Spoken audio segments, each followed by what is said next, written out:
మొదటిగా తండ్రి అయిన దేవునికి నా కృతజ్ఞతాస్తుతులు తెలియపరుస్తున్నాను. మన వాక్య భాగాన్ని ప్రారంభించుకుందామండి. మనం ఆలోచన చేయబోతున్నటువంటి అంశము జీవ పునరుద్ధానము, మరణ పునరుద్ధానం గురించి ఆలోచన చేస్తూ ఉన్నాం. అసలు పునరుద్ధానం అని అంటే ఏమిటి అని ఆలోచన చేస్తే, భౌతికంగా చనిపోయిన వారు భౌతికంగా మరలా బ్రతికింపబడము, తిరిగి లేపబడము అని మనందరము అనుకుంటున్నాం. అది ఎంతవరకు వాస్తవము? ఆ భౌతికంగా పునరుద్ధానము చెందిన వ్యక్తి ఎప్పటికీ పునరుద్ధానుడిగానే ఉంటాడా అనేది మనము ఈ దినము ఆలోచన చేస్తూ ఉన్నాము. అయితే ఇంకా మనము తెలుసుకోవలసిన విషయం ఏమిటి అనంటే, పునరుద్ధానము గురించి చాలామంది భేదాభిప్రాయాలు కలిగి ఉన్నారు. ఆ భేదాభిప్రాయాలలో సద్దుకైల గురించి ఆలోచన చేస్తే వారు పునరుద్ధానం ఉందని వారు నమ్మేవారు కాదు. ఇప్పుడు ఒకవేళ అటువంటి సద్దుకైలు లాంటి వారు ఇప్పుడు మనలో కూడా చాలామంది ఉన్నట్లయితే, ఈ పునరుద్ధానం అనేది ఎప్పటికీ కూడా నమ్మకపోతే ఈ సువార్త ప్రకటించడం కానీ, యేసుక్రీస్తు ప్రభువుని నమ్మడం కానీ, దేవుణ్ణి నమ్మడం కానీ, పరిశుద్ధాత్ముడిని నమ్మడం కానీ, పరలోకం అనేది ఒకటి ఉందని నమ్మడం కానీ, నరకం అనేది ఒకటి ఉందని మనము విశ్వసించడం కానీ ఇవేవి మనకి అవసరం లేదండి. అవునండి. ఒకటి, క్రీస్తు ఉన్నా లేనట్లే పునరుద్ధానం లేకపోతే, దేవుడు కూడా అంతే, పరిశుద్ధాత్ముడు అంతే. గనుక ఈ దినము మనము ఆలోచన చేస్తున్నటువంటి అంశము జీవ పునరుద్ధానము, మరణ పునరుద్ధానం గురించి ఆలోచన చేస్తూ ఉన్నాం.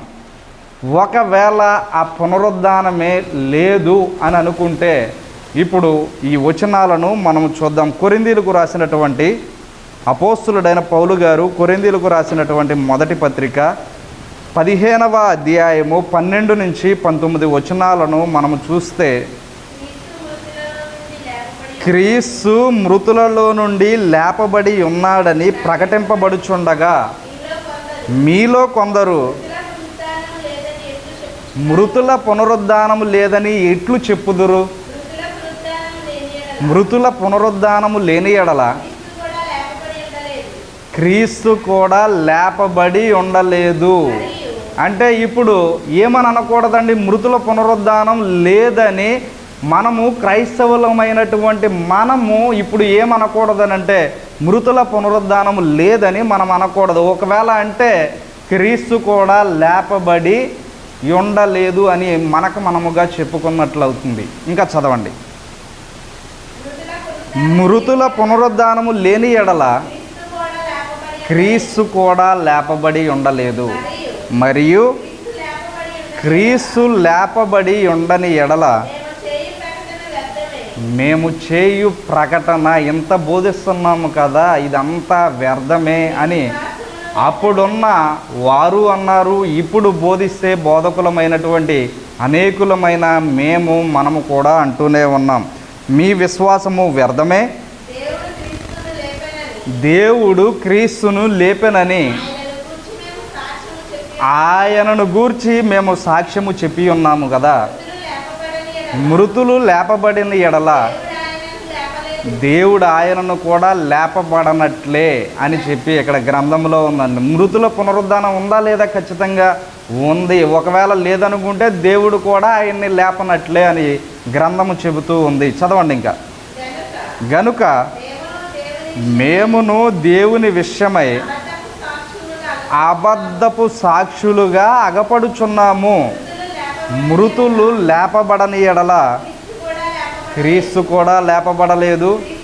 క్రీస్తు లేపబడని ఎడల మీ విశ్వాసము వ్యర్థమే, మీరింకను పాపములోనే ఉన్నారు. ఒకవేళ క్రీస్తు గనక లేపబడకపోతే మనము దేంట్లో ఉన్నట్లు అని అంటే పాపములోనే ఉన్నట్లు. ఇంకా చదవండి. అంతేకాదు, క్రీస్తునందు నిద్రించిన వారు కూడా నశించినట్లు. ఎవరు అనంటే అప్పటి వరకు విశ్వాసముతో బ్రతికినటువంటి పితరుల యుగము నుండి ధర్మశాస్త్ర యుగము ఎండింగ్ వరకు, అలాగే అపోస్తుల వరకు కూడా నిద్రించిన వారందరి అంటే మరణించిన వారందరి మరణము కూడా వ్యర్థమండి. ఒకవేళ క్రీస్తు గనక లేపబడి ఉండకపోతే. చదవండి ఇంకా. అంతేకాదు క్రీస్తునందు నిద్రించిన వారును నశించిరి. ఈ జీవిత కాలము మట్టుకే మనము క్రీస్తునందు నిరీక్షించిన వారమైన ఎడల మనుషులందరికంటే దౌర్భాగ్యులమై ఉందుము. అంటే ఇప్పుడు మనము ఈ వచన ప్రకారము ఆలోచన చేస్తే మృతుల పునరుద్ధానం అనేది ఖచ్చితంగా ఉందండి. అవునా కాదా? మృతుల పునరుద్ధానం అనేది ఖచ్చితంగా ఉంది. ఖచ్చితంగా ఉన్న ఆ పునరుద్ధానాన్ని మనము ఆలోచన చేద్దాం. కొలసీలకు రాసినటువంటి పత్రిక, అపోస్తులుడైన పౌలు కొలసీలకు రాసిన పత్రిక 1వ అధ్యాయము 17 నుంచి 18 వచనాలు చదివితే, ఆయన అన్నిటికంటే ముందుగా ఉన్నవాడు, ఆయనే సమస్తమునకు ఆధారభూతుడు, సంగమను శరీరమునకు ఆయనే శిరస్సు,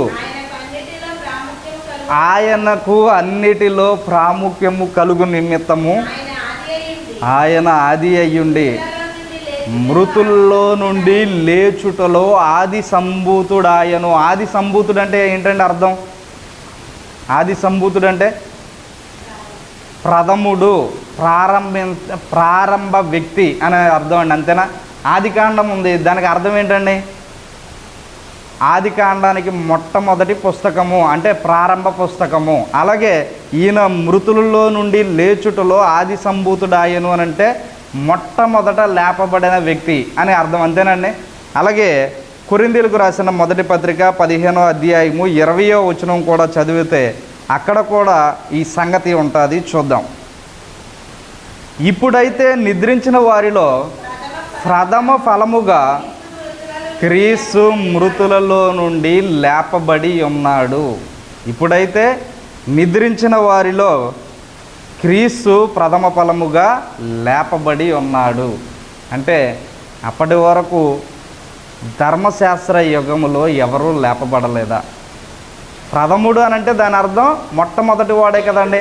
అప్పటి వరకు ధర్మశాస్త్ర యుగములో ఎవరూ లేపబడలేదా అని అంటే లేపబడ్డారు. ప్రియ దేవుని వారులారా, సారేపతి విధవరాలి కుమారుణ్ణి ఏలియా గారు ప్రార్థన చేయటం ద్వారా సారేపతి విధవరాలి యొక్క కుమారుడు బ్రతికినట్లుగా మనము రాజుల మొదటి గ్రంథము 17వ అధ్యాయము 17వ వచనం నుంచి 18వ వచనం వరకు చదివితే అక్కడ మనము చూడగలము. ప్రియ దేవుని వారులారా, సారేపతి విధవరాలి ఏలియా గారికి ఏం చేసింది అనంటే ఆవిడ దగ్గరున్నటువంటి కొంచెము నువ్వులతోనూ కొంచెము పిండితోనూ ఆయన తినడానికి రొట్టెలు చేసి ఇచ్చింది. ప్రియ దేవుని వారులారా, అలా ఇచ్చినటువంటి ఆ సారేపతి విధవరాలి కుమారుడు అతనికి బాగోనప్పుడు, అతను చనిపోయినప్పుడు నీవు ఎందు నిమిత్తము నా దగ్గరకు వచ్చావు అని ఏలియాని ఆవిడ అడిగి, నేను పాపములోనే ఉన్నాను అని చెప్పి నా పాపాలు గుర్తు చేయడానికి వచ్చావా అని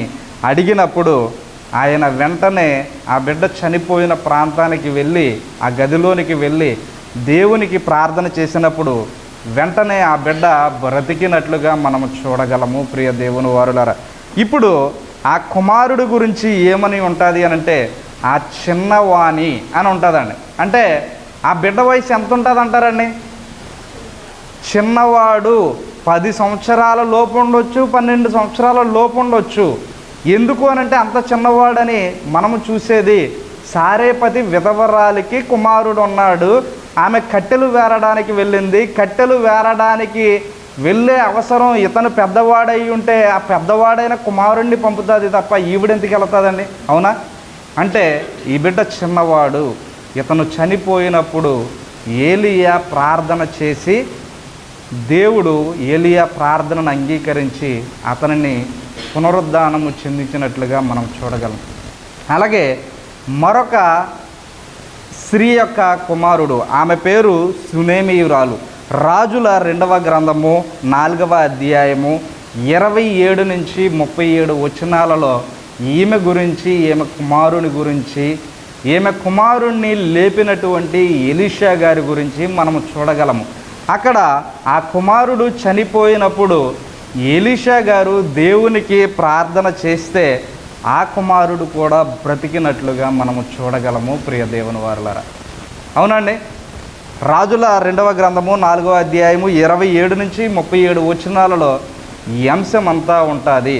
అయితే ఆ కుమారుణ్ణి బాలుడు అని సంబోధించడం అక్కడ జరిగిందండి. బాలుడు అంటే అతను కూడా చిన్నవాడే. అవునండి.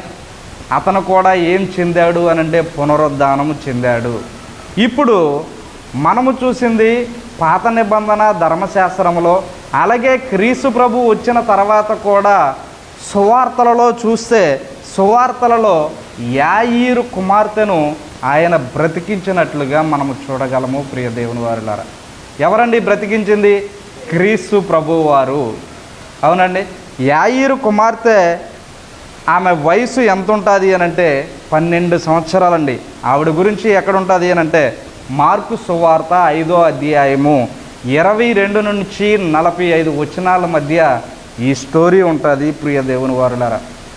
అక్కడ ఆమె యొక్క వయసు 12 సంవత్సరాలని ఉంటుంది. ఆ 12 సంవత్సరాల వయసులో ఆమె చనిపోయినప్పుడు క్రీస్తు ప్రభు ఆమెను లేపాడండి. మరొక వ్యక్తి క్రొత్త నిబంధనలోనే క్రీస్తు ప్రభు లేపాడు. ఆయన పేరు లాజరు. అతని యొక్క సహోదరి మనులు మరియా, మార్త. ఆయన చనిపోయి 4 దినాలు అయ్యింది. అతను కంపు కొడతాడు అని అతని సహోదరి మనులు క్రీస్తు ప్రభుకి చెప్పేవారు. అప్పుడు ఆ సమయంలో చెప్పారు. ఈ లాజరు, మరియా, మార్త క్రీస్తు ప్రభుకి ప్రియమైన శిష్యురాళ్ళుగా మనం అక్కడ చూడగలము ప్రియ దేవుని వారులారా. ఈ అంశంలో యోహాను సువార్త 11వ అధ్యాయంలో మనము ఈ విషయాలన్నీ చూడగలము. అయితే చనిపోయినప్పుడు 4వ దినాన ఎవరు లేపబడ్డారండి? లాజరు లేపబడ్డాడు. క్రీస్తు ప్రభు దేవునికి ప్రార్థించినప్పుడు దేవుడు లాజర్ని కూడా లేపాడు. వీళ్ళందరూ ఎవరు అనంటే బాలుడు, చిన్నవాడు, చిన్నది. లాజరు గురించి అయితే లాజరు అని ఉందండి. ఓకేనండి. ఇప్పటి వరకు ఎంతమందిని చూసామో అలాగే అపోస్తలులు కూడా చనిపోయిన వారిని లేపారు. మేడగడిది నుంచి 3వ అంతస్తు నుండి ఒక అతను పడిపోతే అతనిని ప్రార్థించినప్పుడు అతను గూర్చి అతను కూడా బ్రతుకుతాడు ప్రియ దేవుని వారులా. ఇలా బ్రతికారు కదా. బ్రతికిన వారు ఎందుకు బ్రతికారు అనంటే వీరు బ్రతికిన బ్రతుకు, వీరు చెందిన పునరుద్ధానం ఏమిటి అనంటే భౌతికంగా బ్రతికారు. భౌతికంగా బ్రతికింది భౌతికంగా చనిపోవడం కొరకే. ఆలోచిస్తున్నారండి? భౌతికంగా బతికారు కానీ భౌతికంగా చనిపోవడం కొరకే. ఉదాహరణకు చెప్పాలి అనంటే ఈ చిన్నదానికి 12 సంవత్సరాలు, అక్కడేమో ఒక వ్యక్తి గురించి సారేపతి విధవరాలి కుమారుడు గురించి చిన్నవాడు అని ఉంది. అలాగే సునేమీరాలు కుమారుడు గురించి బాలుడు అని ఉంది. ఇక్కడేమో యాయీరు కుమార్తె చిన్నది అని ఉంది, 12 సంవత్సరాలని ఉంది. లాజర్ని కూడా లేపాడు. వీరందరూ లేపబడిన తరువాత ఇప్పటి వరకు చనిపోకుండా ఉన్నారనుకున్నారా? చనిపోయారు ప్రియ దేవుని వారులారా. ఎప్పటికీ బ్రతికే ఉంటే ఎప్పుడు వారు ఎక్కడున్నారో అక్కడికి యాత్రలు మనందరము చేసేవారం. చనిపోయాడు అని మేము మా మాటగా చెప్పట్లేదండి. లాజర్ దగ్గర ఒక ఎగ్జాంపుల్ చూద్దాం. లాజర్ని స్వయంగా లేపింది ఎవరు అనంటే క్రీస్తు ప్రభు. క్రీస్తు ప్రభు లేపిన లాజర్కే ఒకవేళ భౌతికంగా లేపబడితే భౌతికంగా మరలా చనిపోవడానికే లేపబడ్డాడు. ఇదే యోహాను సువార్త చూద్దామండి. యోహాను సువార్త 12వ అధ్యాయము 9, 10, 11 వచనాలను చూద్దామండి. యోహాను సువార్త అప్పటికి ముందు అధ్యాయంలో లాజర్ని క్రీస్తు ప్రభు లేపాడు. తర్వాతి అధ్యాయము 12వ అధ్యాయం 9, 10, 11 వచనాలలో లేపబడినటువంటి లాజర్ని చంపడానికి చూస్తున్నారు. చూడండి ప్రియ దేవుని వారులారా.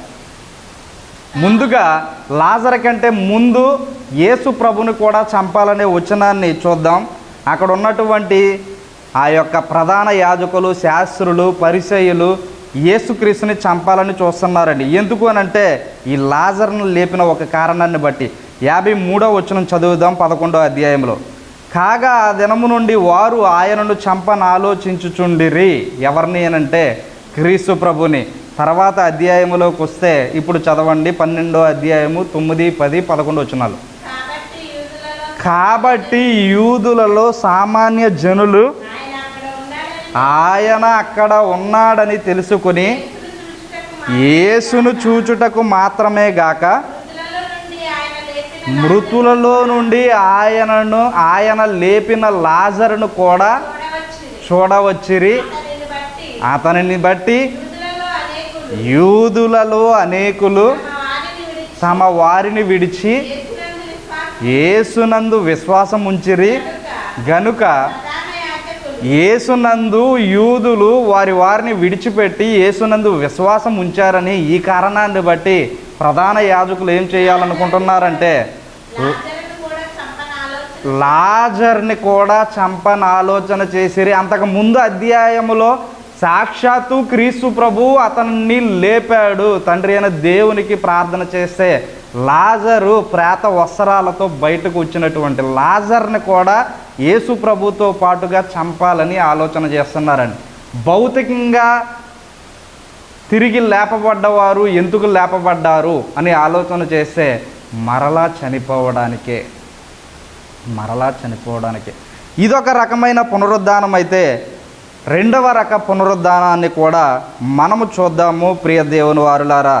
యోహాను సువార్త 5వ అధ్యాయము 25వ వచనం దగ్గరకు వస్తే, మృతులు దేవుని కుమారుని శబ్దము విని గడియ వచ్చుచున్నది, ఇప్పుడే వచ్చి ఉన్నది, దానిని వినువారు జీవింతురని మీతో నిశ్చయముగా చెప్పుచున్నాను. ఇక్కడ ఏమనుంది అని అంటే మృతులు దేవుని కుమారుని శబ్దము విను గడియ వచ్చుచున్నది, ఇప్పుడే వచ్చి ఉన్నది, దానిని వినువారు జీవింతురని మీతో నిశ్చయముగా చెప్పుచున్నాను. పై వచనాలలో ఆయన వాక్యము చెబుతూ అక్కడ వినేవారితో ఈ మాటలు చెబుతున్నాడండి. అవునండి, ఈ మాట ఇక్కడేమో మృతులు అని ఉంది, కానీ ఎవరితో చెబుతున్నాడు అని అంటే అక్కడ ఉండి వినేవారితో చెబుతున్నాడు. వాస్తవానికి వారు బ్రతికే ఉన్నారు. ఆ బ్రతికి ఉన్నవారు ఆ శబ్దము విని, శబ్దం ఏం శబ్దం అనుకున్నారు? సువార్త అనే శబ్దము. క్రీస్తు ప్రభు ఆయన బోధించే సువార్త శబ్దము వింటేనంట ఏమవుతుంది అనుకున్నారు? చదవండి. శబ్దము విను గడియ వచ్చుచున్నది, ఇప్పుడే వచ్చి ఉన్నది, దానిని వినువారు జీవింతురని మీతో నిశ్చయముగా చెప్పుచున్నాను. బ్రతికి ఉన్నవారితోనండి ఈ మాట. మరొక వచనాన్ని కూడా చూద్దాం. ఎఫెసీ పత్రిక 2వ అధ్యాయము 1 నుంచి చదువుకుంటే, ఎఫెసీ పత్రిక 2వ అధ్యాయము 1 నుంచి చదువుకుందామండి. మీ అపరాధముల చేతను పాపముల చేతను మీరు చచ్చిన వారై ఉండగా ఆయన మిమ్మును క్రీస్తుతో కూడా బ్రతికించెను. మీ అపరాధముల చేతను మీ పాపముల చేతను మీరు చచ్చిన వారై ఉండగా ఆయన క్రీస్తుతో కూడా మిమ్మును కూడా బ్రతికించెను. ఈ అపరాధములో ఈ పాపములో నేను కూడా చచ్చిపోయానని. నేను చనిపోతే క్రీస్తుతో పాటు నన్ను కూడా ఆయన ఏం చేశాడు అనంటే బ్రతికించాడు. ఇక్కడున్న మీరు కూడా, ఇది వినేవారు కూడా ఏమైపోయారండి? మన అపరాధాలలో మనము చచ్చిపోయాం.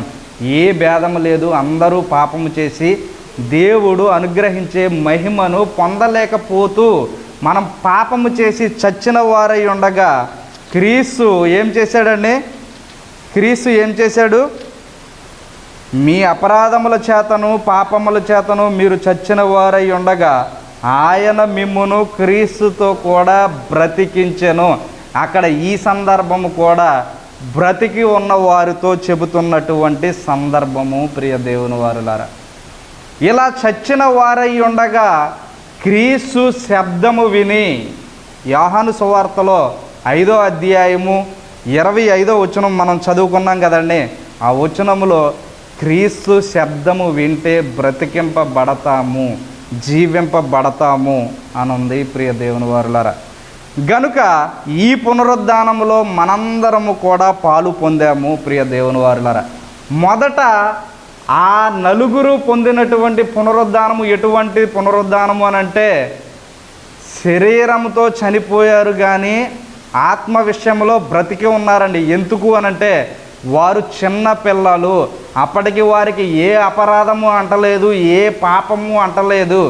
అటువంటి వారు బ్రతికింపబడ్డారు. అంటే 12వ సంవత్సరంలో బ్రతికింపబడేసరికి ఆత్మీయంగా వారు బ్రతికే ఉన్నారు, కానీ శరీర ద్వారా చనిపోయిన వారై ఉన్నారు. అప్పుడు బ్రతికింపబడిన ఆ 12వ సంవత్సరంలో బ్రతికింపబడిన వారు ఎప్పటికీ పోనీ ఒక 50 సంవత్సరాలు అనుకుందాం, కొన్ని వేల సంవత్సరాలు వచ్చినాయి అనుకుందాం, అంతేనండి. వాస్తవానికి అనుకుంటే 12వ సంవత్సరంలో బ్రతికింపబడేసరికి ఆత్మీయంగా వారు బ్రతికే ఉన్నారు, కానీ బ్రతికింపబడిన తర్వాత 50 సంవత్సరాలు వచ్చేసరికి ఏ పాపము లేకుండా ఉండరు కదండి, ఏదో పాపం చేసే ఉంటారు, దానిలో చనిపోయే ఉండొచ్చని. వారి గురించి అయితే ఏమీ లేదు, కానీ ఇలా రాయబడి ఎలా అంటే 50వ సంవత్సరం వచ్చేలోపుకి పాపం చేశారని. ఉదాహరణకు చెప్పాలంటే భూమి మీద ఇప్పుడు నివసిస్తున్న మనము కూడా ఎన్నో పాపాలు చేసి ఆ పాపాలలో నేను ఇక మారు మనసు పొందాను, ఇక నేను చేయను అని దేవుణ్ణి వేడుకున్నప్పుడు, దేవుడు క్షమించినప్పుడు, ఒకసారి క్షమించబడి మరలా పాపము చేసిన వారు అనేకులు ఉన్నారండి ఇప్పటికి కూడా. ఇంకా నేను ఎప్పుడూ చేయను అనుకుంటారు, కానీ ఏదో సందర్భంలో చేసే ఉంటారు, అవునండి.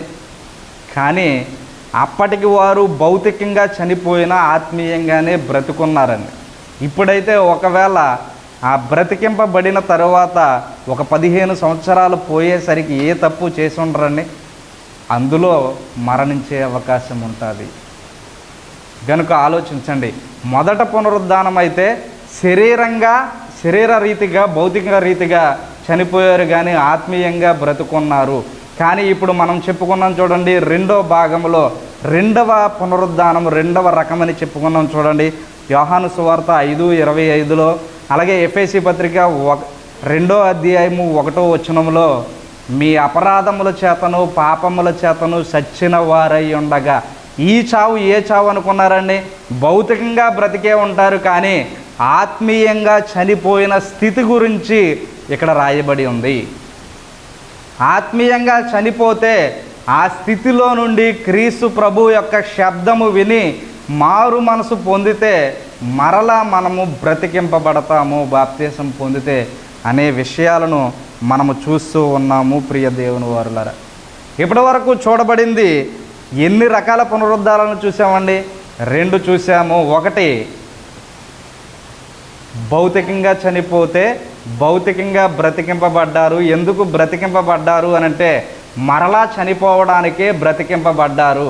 ఈ రెండవ పునరుద్ధానం చూసాము, శరీరంగా బ్రతికే ఉన్నారు, కానీ ఆత్మీయంగా చనిపోయారు. ఆత్మీయంగా చనిపోయిన స్థితిలో ఉన్నవారిని క్రీస్తు ప్రభు అంటే దేవుని కుమారుడు వచ్చి ఆయన బలి అవ్వడం ద్వారా వీరు ఆ పునరుద్ధానాన్ని బట్టి మారు మనసు పొందే అవకాశం ఉంది, బ్రతకండి అని చెప్పిన సందర్భము ప్రియ దేవుని వారులారా. ఇప్పుడు 3వ రకం పునరుద్ధానం కూడా ఉంది. ఆ పునరుద్ధానాన్ని మనం చూద్దాం. ప్రకటన గ్రంథము 20వ అధ్యాయము 4-6 వచనాలు చదివితే, ప్రకటన గ్రంథము 20వ అధ్యాయము 4-6 వచనాలను చూస్తే, అంతటా సింహాసనములను చూచితిని, వాటి మీద ఆసీనులై ఉండు వారికి విమర్శ చేయుటకు అధికారం ఇయ్యబడెను, మరియు కోర మృగమునకైనను అధికారం ఇయ్యబడెను, క్రూర మృగమునకైనను దాని ప్రతిమకైనను నమస్కారము చేయక తమ నొసళ్ళ యందు గాని చేతుల యందు గాని దాని ముద్ర వేయించుకొనని వారిని యేసు విషయమై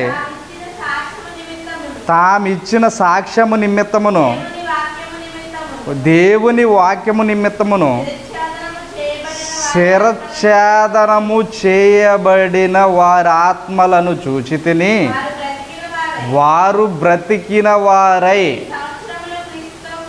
1000 సంవత్సరములు క్రీస్తుతో కూడా రాజ్యము చేసిరి. ముందు చనిపోయిన వారు ఎవరు అంటే శిరచ్ఛేదనము కాదండి, ముందు చనిపోయిన ఆ సునేమీరాలు కుమారుడు కానివ్వండి, సారేపతి విధవరాలు కుమారుడు కానివ్వండి, యాయీరు కుమార్తె కానివ్వండి, లాజర్ కానివ్వండి, వారు బ్రతికింపబడింది ఎందుకు అని అంటే మరలా చావడానికే. కానీ ఇక్కడ శిరచ్ఛేదనము చేయబడిన వారు ఎవరు అనంటే అపోస్తలులు. వీరంతా ఏం చేస్తున్నారు అనంటే చదవండి. వీరు బ్రతికింపబడిన వారై 1000 సంవత్సరములు క్రీస్తుతో కూడా రాజ్యము చేసిరి. ఆ 1000 సంవత్సరములు గడుచు వరకు కడమ మృతులు బ్రతుకలేదు. ఇది ఏ మొదటి పునరుద్ధానం. ఈ మూడో పునరుద్ధానాన్ని ఏ పునరుద్ధానం అంటున్నాడు అనంటే మొదటి పునరుద్ధానం అంటున్నాడని. ఇది ఏ మొదటి పునరుద్ధానము. ఈ మొదటి పునరుద్ధానములో పాలు గలవారు ధన్యులను పరిశుద్ధులనై యుందురు. ఇట్టి వారి మీద రెండవ మరణానికి అధికారము లేదు. ఎట్టి వారి మీద రెండవ మరణానికి అధికారం ఉంది అని అంటే మొదట బ్రతికింపబడ్డారు చూడండి, సారేపతి విధవరాలు కుమారుడి మీద, అలాగే సునేమీరాలు కుమారుడి మీద, అలాగే యాయీరు కుమార్తె మీద, అలాగే లాజర్ మీద ఇటువంటి రెండవ మరణానికి అవకాశం ఉండవచ్చు. ఎందుకు అనంటే వారు బ్రతికింపబడింది 12వ సంవత్సరం. కొంతమంది 12వ సంవత్సరం, కొంతమంది చిన్నవాడు, బాలుడు, ఇలా ఉందండి. కానీ బ్రతికింపబడిన తర్వాత చనిపోయే వరకు పరిశుద్ధంగానే జీవించారా, వారికి రెండవ మరణం మీద అధికారం ఉండదండి. ఒకవేళ ఏదైనా తప్పు చేసి చనిపోయారా, వారికి ఎట్టి పరిస్థితుల్లో ఏముంటుందండి, రెండవ మరణం మీద అధికారం ఉంటుంది. ప్రియ దేవుని వర్లారా, మీకు అర్థమైందండి ఇప్పుడు ఈ రెండిట్లకి మధ్యన వ్యత్యాసము. శిరచ్ఛేదనము చేయబడిన వారు బ్రతికిన వారై క్రీస్తుతో కూడా 1000 సంవత్సరములు రాజ్యము చేసిరి. అవునండి. ఇప్పుడు మనము బ్రతికి ఉండగా సాతాను మనలను ఏ తప్పైనా చేయిస్తుంది, కానీ మనము చనిపోయిన తర్వాత సాతాను మనతో ఏమీ చేయించలేదండి. గనుక మనము ఒకవేళ ఇలా శిరచ్ఛేదనము చేయబడితే క్రైస్తవులు చూశారండి, క్రైస్తవులు ఒకవేళ శిరచ్ఛేదనం చేయబడితే ఇంకా వారికి ఏ మరణం, రెండవ మరణం ఉండదండి. రెండవ మరణం వారి మీద అధికారం ఉండదండి. అప్పటి వరకు సాతాను గెలుస్తాడేమో బ్రతికి ఉన్నంతకాలం ఎవరి మీద. ఒకవేళ మారు మనసు పొందినా వారి మీద గెలవడానికి అవకాశం ఉంటుందేమోనండి. కానీ ఎవరి ద్వారా అయితే చనిపోయారో వారు, ఒకవేళ క్రైస్తవులు ఎలా చనిపోయారనుకోండి ఇప్పుడు చెప్పిన రీతిలో, వారికి ఇంకా ఏ భయము లేదండి. పరలోకానికి వెళ్ళడానికి అర్హులుగా చూడగలం మనం. వారిని ఇంకా సాతాను ఏమీ చేయలేదండి. సాతాను ఓడిపోయినట్లండి వారి విషయంలో. ఎవరి విషయంలో?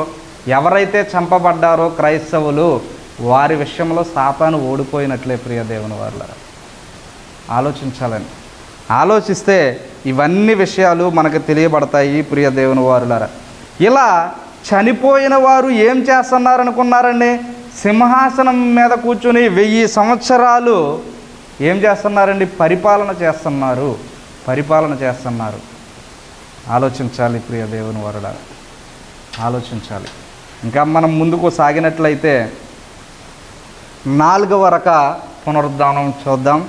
ఈ పునరుద్ధానం మనందరము, అంటే లోకంలో ఉన్నటువంటి క్రైస్తవులు కానివ్వండి, మనము కానివ్వండి, నమ్మే పునరుద్ధానం. ఎవరు పునరుద్ధానము అని అంటే క్రీస్తు పునరుద్ధానము. ఈ పునరుద్ధానం గురించి ఆలోచన చేస్తే ఆల్రెడీ మనం ముందే చదువుకున్నాము. కొరింథీయులకు రాసినటువంటి మొదటి పత్రిక 15వ అధ్యాయం 12వ వచనం నుంచి చదువుకున్నాం కదండి. క్రీస్తు మృతులలో నుండి లేపబడని ఎడల మన విశ్వాసము వ్యర్థమే.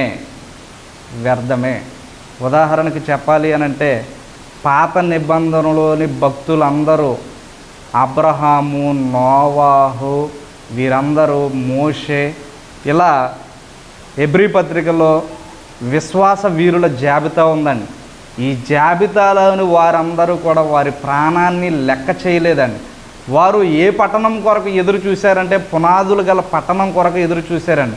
అటువంటి విశ్వాసంలో బ్రతికారండి వారు ఏ పునరుద్ధానాన్ని కోరుకోలేదు అని అంటే భౌతిక సంబంధమైన పునరుద్ధానం కోసం వారు ఎదురు చూడలేదండి. ఆత్మ సంబంధమైన పునరుద్ధానం, రెండవ మరణము లేనటువంటి పునరుద్ధానం కొరకు వారు ఎదురు చూశారు. ప్రియ దేవుని వారులారా, వారి గురించి వారి భార్యలను అడిగితే వారేమి చెబుతారు అని ఆలోచన చేస్తే హెబ్రీ పత్రిక దగ్గరికి వచ్చేయండి. 11వ అధ్యాయము, హెబ్రీలకు రాసినటువంటి పత్రిక 11వ అధ్యాయము 35వ వచనము దగ్గర నుంచి మనము చూస్తే ప్రియ దేవుని వారులారా, అక్కడ ఏముంటుంది అని ఆలోచన చేస్తే, అంత క్రితము చనిపోయిన వారందరూ లేపమంటారా అని అడిగితే కొంతమంది అయితే లేపమన్నారంటండి. వారి పిల్లలను కానీ వారి యొక్క భర్తలను కానీ ఏమన్నారు అని అంటే, యాయీరు తన కుమార్తె చనిపోయినప్పుడు నీ కుమార్తె చనిపోయింది, ఇంకా ఆ బోధకుడిని ఇబ్బంది పెట్టవద్దు, వచ్చేయి అని చెప్పినప్పుడు ఆ యాయీరు గారు ఏమంటారు అని అంటే విశ్వాసము కోల్పోకుండా, ఒకసారి చూద్దామండి, అది మార్కు సువార్త 5వ అధ్యాయం దగ్గరకు వచ్చేయండి. ఇక్కడ ట్యాగ్ పెట్టుకోండి ఒకసారి. మార్కు సువార్త 5వ అధ్యాయం దగ్గరకు వస్తే ఆ విషయాన్ని చూద్దాం మనం. అక్కడ మార్కు సువార్త 5వ అధ్యాయము 35వ వచనం నుంచి చదవండి. ఆయన ఇంకనూ మాట్లాడుచుండగా సమాజ మందిరపు అధికారి ఇంట నుండి కొందరు వచ్చి, నీ కుమార్తె చనిపోయినది, నీవిక బోధకుని ఎందుకు శ్రమ పెట్టుదవనిరి. యేసు ప్రభు ఏం చెప్పారు అని అంటే ఆయనతో, యాయీరుతో, యేసు వారు చెప్పిన మాట లక్ష్య పెట్టక భయపడకము, నమ్మిక మాత్రం ఉంచుము. సమాజ మందిరపు అధికారితో చెప్పి పేతురు, యాకోబు సహోదరుడగు యోహాను అని వారిని తప్ప మరి ఎవరినైనాను, అవును, వచ్చి, అవును అవును లోపలికి పోయి, ఇప్పుడు ఆ యాయీరు ఎలా అయితే యేసు చెప్పినప్పుడు విశ్వాసం ఉంచాడో వీళ్ళ కూడా మీ చనిపోయిన వారిని లేపమంటారా అని అంటే వారు లేపమన్నారు. కొందరైతే ఏమనుకున్నారు? మన పాఠం పేరేంటండి? జీవ పునరుద్ధానము, మరణ పునరుద్ధానము. వీరు ఏ పునరుద్ధానాన్ని కోసం ఇష్టపడ్డారనుకున్నారు? మొదటి వారు అనంటే మరణ పునరుద్ధానం గురించే ఎక్కువ ఇష్టపడ్డారు. ఎందుకనంటే భౌతికంగా చనిపోయారు, భౌతికంగా లేపబడడానికి ఇష్టపడ్డారు.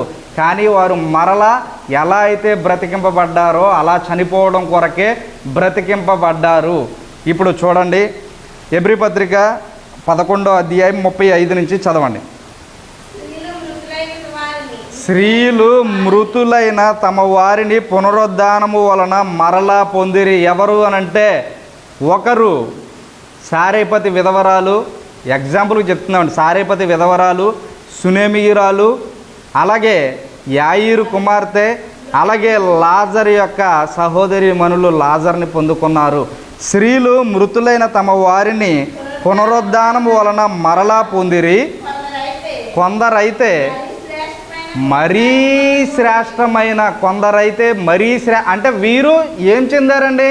పునరుద్ధానం చెందారు. కానీ వారిది ఏ పునరుద్ధానం కాదంటే శ్రేష్టమైన పునరుద్ధానము కాదు. కొందరు స్త్రీలు ఏం చేశారు అనంటే ఈ పునరుద్ధానం మాకు వద్దు కానీ మరీ శ్రేష్టమైన పునరుద్ధానము పొందకోరి. చదవండి.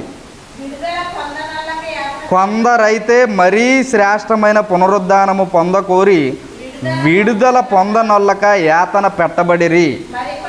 మరికొందరు అంటే వారు ఏమన్నారనుకున్నారండి? ఒకవేళ ఇప్పుడు మా వారిని మీరు బ్రతికిస్తారయ్యా, మీరు బ్రతికించినా కానీ వారు మరలా చనిపోతారు, ఈ భూమి మీద మేము ఉండేది, కీర్తన గ్రంథంలో ఉంటుంది కదండి, 70 సంవత్సరములు అధిక బలమున్న ఎడల 80 సంవత్సరాలు అగుతుంది, కానీ ఈ బ్రతుకంతా వ్యర్థమే, ఇవన్నీ కష్టాలే. ఈ కష్టాలు ఏదో మా వారు చనిపోయినా కానీ ఈ కష్టాలు భూమి మీద ఉండి మేమే పడతాం, ఎలాగో వాళ్ళు చనిపోయారు కదా, వాళ్ళని మరలా లేపి ఎందుకు కష్టాలు పెట్టడం, ఆ కష్టాలు ఏదో మేమే పడతాము అని చెప్పి వారని మరికొందరు తిరస్కారములను, కొరడా దెబ్బలను, మరీ బంధకములను, ఖైదును అనుభవించిరి, రాళ్లతో కొట్టబడిరి, రంపములతో కోయబడిరి, శోధింపబడిరి, ఖడ్గముతో చంపబడిరి, గొర్రె చర్మములను మేక చర్మములను వేసుకొని దరిద్రులయుండి శ్రమపడి హింస పొందుచు అడవులలోనూ కొండల మీదను గుహలలోనూ స్వరంగములలోనూ తిరుగులాడుచు సంచరించిరి. అట్టివారికి ఈ లోకము యోగ్యమైనది కాదు. ఎట్టివారికి యోగ్యమైనది అనుకున్నారు ఈ లోకము?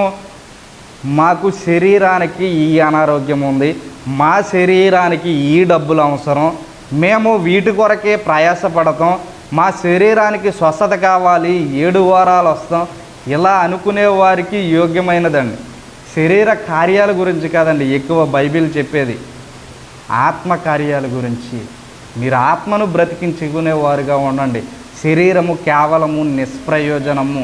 ఉదాహరణకు చెప్పాలి అని అంటే, కురుపులతో ఉన్న లాజరు చనిపోయాడు, కానీ ఎక్కడున్నాడు? ధనవంతుడు మంచి ఆరోగ్యంతో ఉన్నాడు, చనిపోయాడు, ఎక్కడ ఉన్నాడు? ఇదే మీకు ఒక ఉదాహరణ. లోక సువార్త 16వ అధ్యాయం 19వ వచనం నుంచి ఉంటుందండి ఈ విషయం అంతా. ఎక్కడున్నాడండి? కురుపులతో చనిపోయినప్పటికీ, అనారోగ్యంతో చనిపోయినప్పటికీ దేవుని యందు, క్రీస్తు యందు, పరిశుద్ధ ఆత్ముడి యందు విశ్వాసం ఉంచాడు గనుక ఆయన ఎక్కడ ఉన్నాడు అనంటే అబ్రహాము రొమ్మున ఆనుకుని ఉన్నాడు. ఇది ఒక ఉపమానం అండి. ఇప్పటి వరకు ఎవరు అయితే పరలోకం వెళ్ళలేదు, అందరూ నెమ్మది పొందుతున్నారు, విశ్రాంతి పొందే స్థలంలోనే ఉన్నారు. ఇది ఒక ఉపమానంగా చెప్పబడింది. గనుక మనం ఆలోచన చేస్తే ఈ లోకములో ఉన్నటువంటి క్రైస్తవులు అనుకుంటున్న వారందరూ కూడా శరీర కార్యాల వైపే ఎక్కువ మగ్గు చూపిస్తూ ఉన్నారు. అవునండి, అవునా కాదా? ఇంకా మనం ఆలోచన చేస్తే చదవండి. అట్టి వారికి ఈ లోకము యోగ్యమైనది కాదు, వీరందరూ తమ విశ్వాసము ద్వారా సాక్ష్యము పొందిన వారైనను మనము లేకుండా సంపూర్ణుడు కాకుండు నిమిత్తం. అంటే లాజరు ఎక్కడికి వెళ్ళిపోయాడు అనుకుంటున్నామండి? పరలోకం వెళ్ళిపోయాడు అనుకుంటున్నారు అందరూ. కానీ ఇక్కడ ఏమని ఉందండి? మనము లేకుండా సంపూర్ణుడు కాకుండు నిమిత్తము దేవుడు మన కొరకు మరీ శ్రేష్టమైన దానిని ముందుగా సిద్ధపరిచెను గనుక వీరు వాగ్దాన ఫలములను అనుభవింపలేదు. ఏ పునరుద్ధానం కావాలండి మనకి? మరీ శ్రేష్టమైన పునరుద్ధానం. మరీ శ్రేష్టమైన పునరుద్ధానం కొరకు మనము శిరచ్ఛేదనము చేయబడడానికైనా ఇష్టపడాలి. ఈ శరీరము బ్రతికించుకోవడం కోసం, శరీరాన్ని ఎప్పుడూ బ్రతికించుకోవాలనుకున్న యోనా పరిస్థితి ఏమైపోయిందండి? సముద్రపు అడుగు భాగానికి చేప కడుపులో వెళ్ళి పాతాళంలోకి వెళ్ళిపోయాడు. నేను చనిపోయినా పర్లేదు అనుకున్నటువంటి పౌలు గారు పరిస్థితి ఏంటండి? వాడ బ్రద్దలైపోయినా కానీ బ్రతికాడు. తన్ను తాను రక్షించుకునేవాడు చనిపోతాడు, తన్ను తాను ప్రాణాలు అప్పగించుకోవడానికైనా సిద్ధపడినవాడు బ్రతికింపబడతాడు. ఇలా శిరచ్ఛేదనము చేయబడిన వారిది నిజమైన పునరుద్ధానము. వీరికి ఇట్టువారి మీద రెండవ మరణానికి అధికారం ఉండదు. ప్రియ దేవుని వారులారా, ఇంకా మనము చూస్తే క్రీస్తు ప్రభు ఆయన పునరుద్ధానము చెందడాన్ని బట్టి ఏమి నిర్ణయింపబడింది అనుకున్నారు? హెబ్రీ పత్రిక 9వ అధ్యాయము 27వ వచనం చదువుకుందామండి. హెబ్రీ పత్రిక 9వ అధ్యాయము 27వ వచనం చదువుకుంటే, మనుషులు ఒక్కసారే మృతి పొందవలెనని నియమింపబడెను, ఆ తరువాత తీర్పు జరుగును. తీర్పు జరుగును అని అంటే మనుషులు ఒక్కసారే మృతి పొందవలెను, ఆ తరువాత తీర్పు జరుగును. తీర్పు జరగాలంటే ఏముండాలండి? పునరుద్ధానం ఉండాలి. పునరుద్ధానం లేకపోతే పడుకున్న వాడిని ఎలా లేపుతామండి? లేపలేం కదా. అంటే ఏముంది వీరి దగ్గర అంటే పునరుద్ధానం ఉంది. పునరుద్ధానం ఉంది కాబట్టి పునరుద్ధానం ఉంటేనే పరలోకానికైనా నరకానికైనా, మంచి చేసినా చెడు చేసినా, మంచి చేసినా లేపబడతాడు, చెడు చేసినా లేపబడతాడు. మేలు చేస్తే జీవ పునరుద్ధానానికి వెళతాడు, కీడు చేస్తే తీర్పు పునరుద్ధానికి అంటే నరకానికి, అగ్నిగుండానికి వెళతాడు. ఆలోచిస్తున్నారండి? ఆలోచించాలి ప్రియ దేవుని వారులారా. దీని ప్రకారం మనుషులు ఒక్కసారే మృతి పొందవలనని నియమింపబడెను, ఆ తరువాత తీర్పు జరుగును. తీర్పు జరగాలి అనంటే ఏం జరగాలి అనంటే పునరుద్ధానం ఉందని ఖచ్చితంగా తెలుసుకోవాలి. నీవు మంచి చేసినా తీర్పు ఉంది. నువ్వు చేసిన కార్యాలు ఎక్కడికి వెళ్ళిపోవు, దేవుడేమీ మరిచిపోడు. నీవు మంచి చేస్తే మేలు పునరుద్ధానానికి, కీడు చేస్తే తీర్పు పునరుద్ధానానికి. చూడండి, యోహాను సువార్త 5వ అధ్యాయము 28 నుంచి 29 వచనాలు చదువుకుందాం. యోహాను సువార్త 5వ అధ్యాయము 28 నుంచి 29 వచనాలు. దీనికి ఆశ్చర్యపడకుడి, ఒక కాలం వచ్చుచున్నది, ఆ కాలములో సమాధులలో నున్నవారందరూ ఆయన శబ్దము విని మేలు చేసిన వారు జీవ పునరుద్ధానమునకును, కీడు చేసిన వారు తీర్పు పునరుద్ధానమునకును బయటకు వచ్చేదరు. బయటకు వచ్చిన వారికి ఆ రోజు తీర్పు ఉంది. మేలు చేస్తే జీవ పునరుద్ధానం, కీడు చేస్తే తీర్పు పునరుద్ధానం. ఒకటి జీవ పునరుద్ధానం, 2 మరణ పునరుద్ధానం. ఆలోచిస్తున్నారండి? మొదట బ్రతికిన వ్యక్తులు ఎందుకు బ్రతికారు అనంటే చనిపోవడం కొరకే లేపబడ్డారు. ఏలియా లేపినా, ఎలీషా లేపినా, క్రీస్తు ప్రభువు లేపినా, అపోస్తులు లేపినా, ఆ లేపబడిన వారందరూ మరలా చనిపోవడం కొరకే లేపబడ్డారు. కానీ క్రీస్తు మృతుల్లో నుండి లేపాడు అని ఎఫెసీ పత్రిక 2:1 నుంచి చదువుకున్నాం. చూడండి, మీరు అపరాధముల చేతను పాపముల చేతను మీరు చచ్చిన వారై ఉండగా ఆయన క్రీస్తుతో కూడా మిమ్మును లేపెను.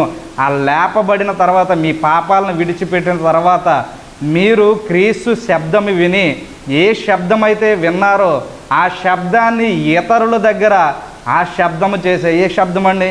సువార్త అనే శబ్దము చేస్తే ఆ శబ్దము ద్వారా రక్షింపబడిన వారు, మీరు ఆ శబ్దము చేస్తున్నారని మిమ్మల్ని చంపాలనుకున్న సాతాను సంబంధులు వీరందరూ కూడా ఓడిపోయినట్లండి. అప్పుడు ఆ శబ్దము విని బ్రతికింపబడిన వారు, చిరఛేదనము చేయబడిన వారు, మీరు మరలా బ్రతికిన వారే క్రీస్తుతో కూడా 1000 సంవత్సరాలు రాజ్యము చేస్తారు అని బైబిల్లో ఉందండి. బైబిల్లో ఉంది ప్రియ దేవుని వారులారా. గనుక మనము పొందవలసినది ఏ పునరుద్ధానం కావాలి? శరీర పునరుద్ధానమా, ఆత్మ పునరుద్ధానమా? ఆత్మ పునరుద్ధానం అయితే నేను పొందాను. ఈ పొందిన ఆత్మ పునరుద్ధానములో దీనిలో నుండి తప్పిపోకుండా నేను చనిపోయే లోపు ఎప్పుడైనా క్రీస్తుని ప్రకటిస్తూ క్రీస్తు కొరకు హతసాక్షిగా నేను మారినా, మీరు మారినా, వినేవారు మారినా, వారు క్రీస్తుతో పాటు 1000 సంవత్సరాలు రాజ్యము చేసే. 1000 సంవత్సరాలు అని అంటే అది ఒక అలంకార రూపకంగా చెప్పబడిందండి. 1000 సంవత్సరాలు అంటే ఇంకా దానికి లెక్క లేదు. ఆలోచన చేయాలి. ఇప్పటి వరకు ఓపికగా విన్న మీ అందరికీ నా కృతజ్ఞతలు తెలియపరుస్తున్నాను. అందరికీ వందనాలండి.